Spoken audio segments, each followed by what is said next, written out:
Dr. Saab, there is also a bill named Pakistan Democracy Act that has been tabled before U.S. Congress. Why it has been so?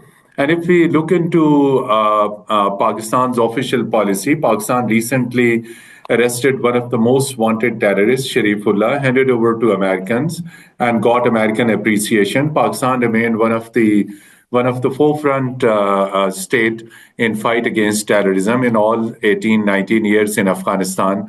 So why such type of bills are presented in American Congress which are seeking sanctions against Pakistan? Why it is so?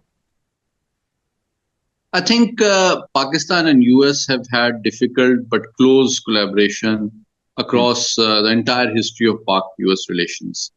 And currently we are witnessing semblance of improving relations between Washington and Islamabad in the diplomatic, economic, and intelligence and counterterrorism domains based on common concerns regarding global and regional terrorist organizations. However, there have been a sanction list which has been recently issued by the US Department of Commerce, which also includes Pakistan. But that is not Pakistan centric, let me clarify, because that also includes China, that includes UAE, that includes Taiwan, which have very close and cordial security relations with the US.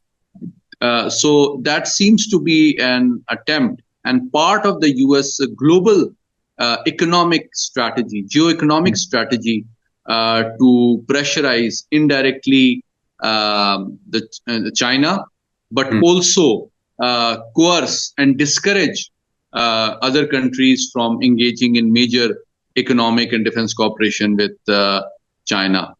So that can be seen in that way. The bill that you mentioned, I think, can have three possible reasons. One is that it is also a reality that Pakistan's main opposition party, PTI, has a very active engagement and reach out policy within the US, and they have been reaching out to the US Congress on several occasions. You've heard several frequent questions being asked by pro-PTI journalists at the State Department briefing, and the actual formal US policy towards Pakistan has been very clear and consistent. You have noticed whether it is Biden administration or it is Trump administration, both have clearly avoided giving any comment which tantamount to interfering in Pakistan's domestic politics or judicial system. And the most recent question asked at the US State Department briefing, it was also discouraged that the US does not want to interfere in Pakistan's domestic politics. That remains to be the state policy of the US State Department and also both Biden and Trump administration.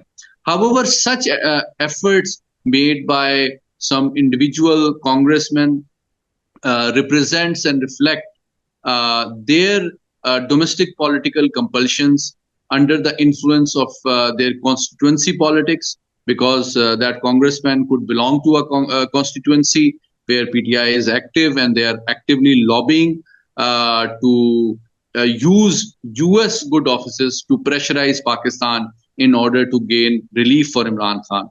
But what is clear in this bill is that despite an intrusive suggestion, it is unlikely to affect the close and improving relations of both countries.